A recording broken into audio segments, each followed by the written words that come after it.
North, the Manitoba Games Show. The Manitoba Games powered by Manitoba Hydro, happening right behind us here at the Thompson Regional Community Center, over at Artie Parker Collegiate, Norplex Pool and Lavoie Nord right now. We're into phase 2 and we can see the end. The end is kind of in sight, not quite yet. And you know what, it's funny, it's one of those things I'm not quite wishing for it yet. You guys wishing for the end? Nope. Nope. We're still ready. We could do this for 2 weeks. I don't know about the rest of the volunteers. Okay, that's a little bit of a lie. You know what, I do honestly, in a small sort of way, feel like we're just starting to get into a groove, and I think this is a good talk. Clayton and Carla are here from Dauphin. You guys have the games in 2020, and part of the whole reason you're here, well, part of the reason is Thompson's so cool, and you love it. Came for the games, staying for the hospitality. Hey, there you go. You've got your slogan. You can have hashtag Play North if you want. Play West. Go with whatever you want.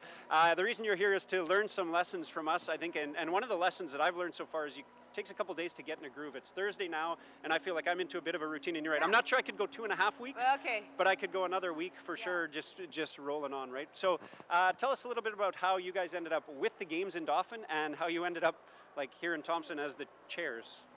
Yeah, started with it, just a couple of people in Dauphin, got the idea, because we'd hosted the summer games back in '04, and it seemed like enough time had passed, our volunteers are maybe a bit recharged again, and small group started talking. Clayton and I got recruited as co-chairs, and we put in a bid last fall, and we were awarded the games in January. So you got a knock on the door, I'm guessing, kind of like these guys, sort of voluntold that you'd be a chair, and you were. How far down the planning process are you? Do you have a few people in place, or was it really, hey, we got the games, great, let's talk about it after the summer?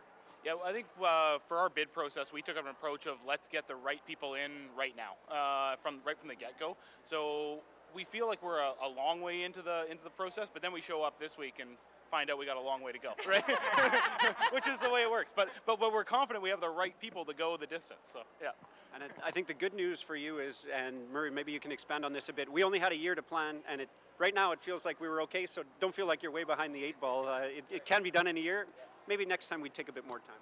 Well, I think that's it. I think more than anything else, Sport in Manitoba was put in a bind.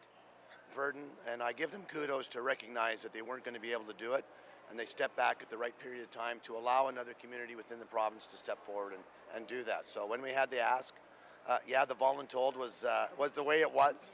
Yeah. And I think at the end of the day, the community just, as any community, I think in the rural areas of Manitoba, just going to step up and do it. Even though it's you guys giving them transfer of knowledge, I'm going to throw one out too that I thought was interesting, because when our group got together, it's probably like you, there were some faces you just knew were going to be around the table. Those are the people that are always there. But what's been the surprise for me is some of the people that stepped up that you never saw that one coming, right? Some young people or some people that had a passion for something and you just never saw coming, right? Exactly, and those are the people that, you hug at the end of the day and say, I'm so glad, they're telling you that I'm so glad that I stepped up. I can't see myself not doing this. And that, for me, that's one of the big surprises is the youth that have come out, and it really recharges us older people that, volunteering isn't dying in this community anyway.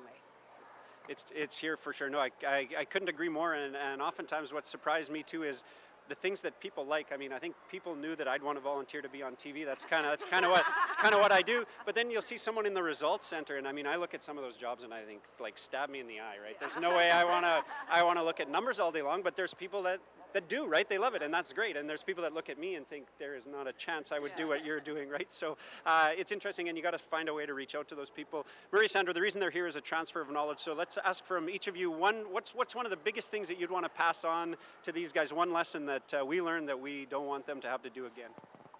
Really? Yeah. I don't know if we've learned everything yet. No, we haven't, but we might have learned something. We talked to them earlier today, and I think the biggest thing is just keep communication lines open.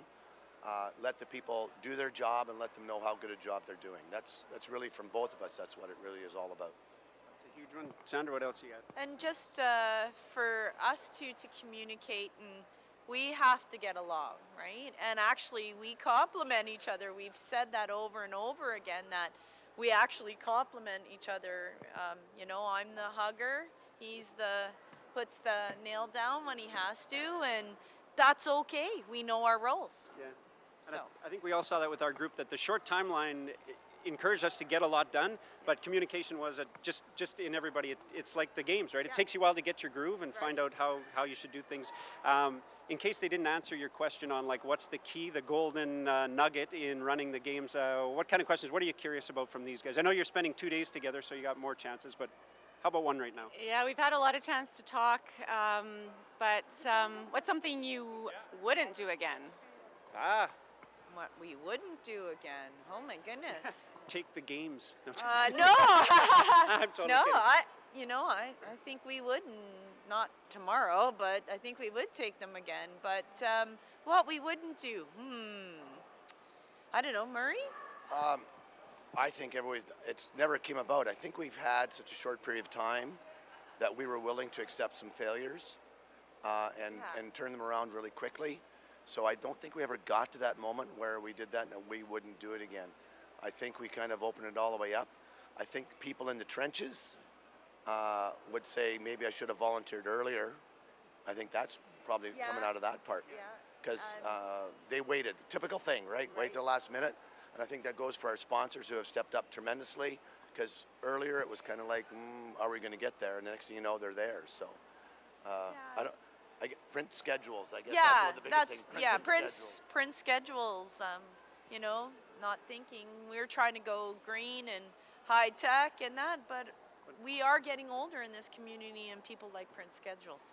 So That's true. I think just the whole registration process was a little bit more onerous and time-consuming than we thought it was going to be. So whether that's something the games work out from our games to yours in terms of fixing that process, or whether you got to get the word out to people that it's going to take you some time, and these are the reasons for it. I think when people understand that you're using the software to help with scheduling and keeping track of who's who and checks and all that, then they get it. But at first blush, people are like, I want to write my name down on a piece of paper and I want to move on, right? And so that was, I think, a bit of a hurdle for us. But we got over 800 volunteers, 900 volunteers. So It's amazing. Great job on that. Something worked out okay.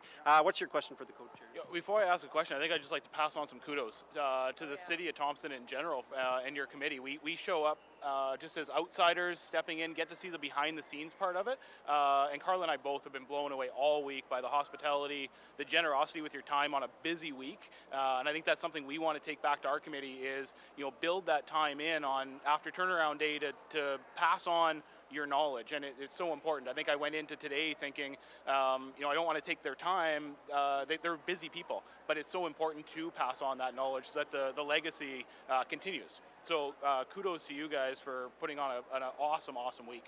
And my first time in Thompson, I'm thoroughly impressed. Great. But my question is, speaking of legacy, is what type of legacy do you guys want from this games back to the city of Thompson? Well, we decided that early that it's going to touch all the kids in the community. It's going to be something, whether it's financial or physical, that every kid is going to have an opportunity to do it. And the other part is for a volunteer legacy and not wait 24 more years or whatever it was to host something as large as this again.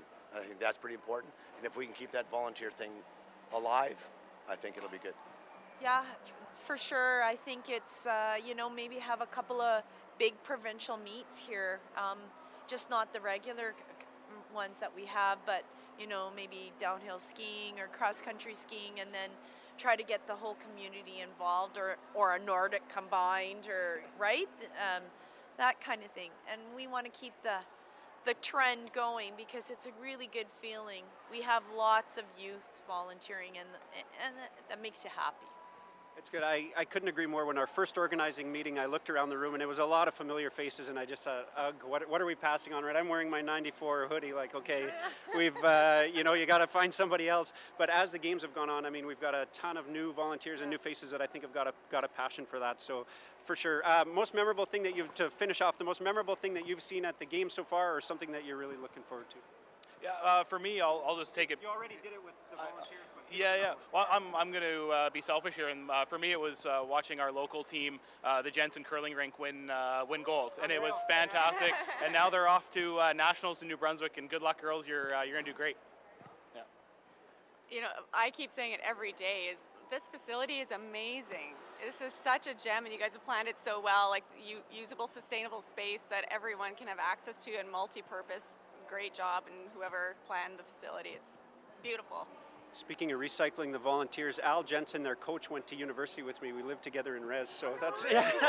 We looked at each other. I said, "Hey, that was cool." And then I got a chance to interview him and his daughter. It felt really good. Yeah, we got them yesterday, so that was super cool. Sandra, Something most memorable. most memorable. What you're looking forward to? What I'm looking forward to most memorable is, just how we pulled it off in such a short amount of time and how we all got along. I mean, really, we haven't had very many hiccups. I mean, of course, there's always hiccups, but nothing that we couldn't change. And how the volunteers thought on their feet to say, yes, we can do that. So that's perfect. I'm going to be very selfish. My 3 daughters and my daughter-in-law are all volunteering. Some taking time off work to do that, so that's pretty memorable for me. Yeah. And my wife babysat the grandchildren, Yeah. so it's all good. It's a family affair with the Kissicks and everyone else. If I get to throw in, I was surprised at the opening ceremonies. Just the local talent was so good, and just that whole show, it was pretty cool. That's Play North, the Manitoba Game Show with Sandra and Murray, Carla and Clayton. We're passing the torch on to you soon. You get the flag on Saturday, and then it's Dauphin 2020. Here we come. Don't forget to use #PlayNorth.